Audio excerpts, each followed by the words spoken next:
அதிகார வர்க்கமும் அரசியல் வர்க்கமும் எம் இனத்தின் மீது ஏவப்படுகின்ற ஒவ்வொரு அடக்குமுறைகளையும் உடைத்து எறிவேன். எம் இனத்தின் மீது பொய்மைகளை மட்டுமே புகுத்திக் கொண்டிருக்கக்கூடிய ஊடகங்களுக்கு மத்தியில் பொய்மையை உடைத்து எறிவேன். வணக்கம், இது கள்ளிப்பாடி சேதுபதியின் குரல். இந்த 2026ஆம் ஆண்டிற்கான தேர்தல் களம் என்பது சூடுபிடிக்க தொடங்கியிருக்கிறது. நாம கடைசியா இந்த காணொலியை பார்க்குறவங்க நம்மளுடைய சேனல்ல கடைசியா ஒரு காணொலி போட்டிருப்போம், போய் பாருங்க.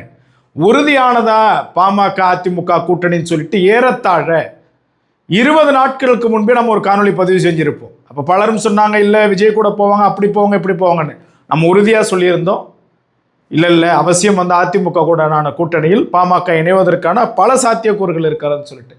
அதுபோலவே கடந்த 4 நாட்களுக்கு முன்பாக அந்த அறிவிப்புமே வெளிவந்தது. இந்த சூழலில் தான் எந்தெந்த தொகுதிகளில் பாட்டாளி மக்கள் கட்சி நிற்கும், எத்தனை தொகுதிகளில் நிற்கும்னு சொல்லிட்டு பலரினுடைய கேள்வியாக இருக்கிறது.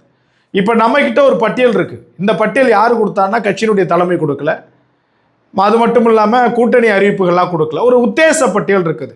நம்ம பிந்தைய தேர்தலில் ஊடகப்பணி செய்ததின் வாயிலாக ஒரு எதிர்பார்ப்பின் அடிப்படையில் எந்தெந்த தொகுதிகளெல்லாம் போட்டியிடுவதற்கான வாய்ப்பு இருக்கிறதா, போட்டியிடுவாங்கன்றது வாய்ப்பு இருக்குது என்பதன் அடிப்படையில் ஒரு தகவலை திரட்டினோம். அந்த தகவலில் ஒரு 22 தொகுதிகள், நமக்கு 22லேருந்து 26 தொகுதிகள் நிற்பதற்கான வாய்ப்பு இருக்குதுன்னு சொல்லிட்டு அந்த உத்தேச பட்டியல் என்பது நமக்கு ஒரு வரைவழையை கொடுத்துருக்குது. அந்த அடிப்படையில் தற்போது அந்த தொகுதிகளை சொல்கிறேன், மீண்டும் சொல்கிறேன், இது அதிகாரப்பூர்வ அறிவிப்பு எதுவுமே கிடையாது, ஒரு உத்தேச பட்டியல் தான்.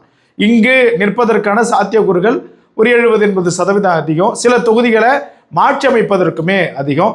எந்தெந்த தொகுதின்னு சொல்கிறேன், எல்லோருமே ஒரு கணம் பாருங்கள். இன்கேஸ் ஏதாவது தொகுதியில் விடுபடுதுனாக்கா அதை நீங்களும் சொல்லுங்க.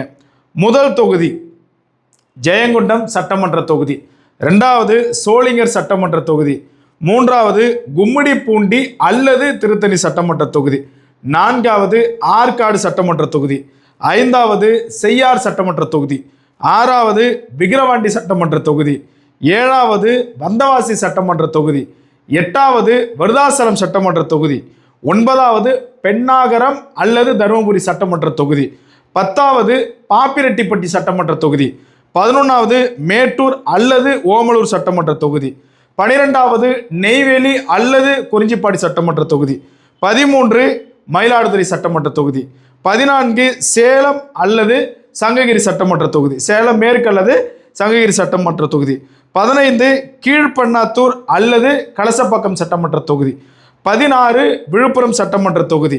அடுத்தது பார்த்தோம் அப்படின்னாக்க 17 அந்தியூர் சட்டமன்ற தொகுதி, அடுத்தது 18 அணைக்கட்டு சட்டமன்ற தொகுதி, அடுத்தது 19 திருப்பத்தூர் சட்டமன்ற தொகுதி, அடுத்தது 20 புவனகிரி சட்டமன்ற தொகுதி, அடுத்தது 21 காஞ்சிபுரம் அல்லது உத்திரமேரூர், அடுத்தது 22 திருப்பூர்.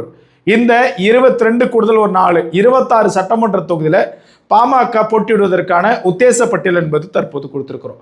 இதுல சில தொகுதிகள் மாறலாம், சில தொகுதிகள் கூடலாம், சில தொகுதிகள் வந்து வேறு தொகுதிக்கு அதுக்கு பதில் எடுக்கலாம். ஆனா அதிகபட்சமா இந்த தொகுதியெல்லாம் பாட்டாளி மக்கள் கட்சி போட்டியிடுவதற்கான வாய்ப்புகளும் வெற்றி பெறுவதற்கான வாய்ப்புகளும் மிக முக்கியமான அந்த தரவுகளின் அடிப்படையில் பார்த்ததுல இருக்குதுன்னு நம்ம சொல்லணும். இல்லை இன்னும் ஏதாவது தொகுதி விடுபடுது, இல்லை இன்னும் இந்த தொகுதியில் வந்து பாட்டாளி மக்கள் கட்சி போட்டியிட்டால் நல்லா இருக்கும்ன்ற உங்களுடைய கருத்தை நாம இதில் வந்து நீங்கள் பதிவு செய்ய நாம் அதை பார்ப்போம். ஏன்னா உத்தேச பட்டியல் அப்படிங்கிறது ஒரு யூகத்தின் அடிப்படையில் ஒரு ஊடகமாக வந்து வெளியிடுறது தான். அதிகாரப்பூர்வம் வந்து இன்னும் ஒவ்வொரு சில தினங்களில் வருவதற்கான வாய்ப்பு இருக்குதுன்னு சொல்லியிருக்கிறாங்க. எதுவாயினும் இந்த தேர்தல் நமது களம், நமது வெற்றி.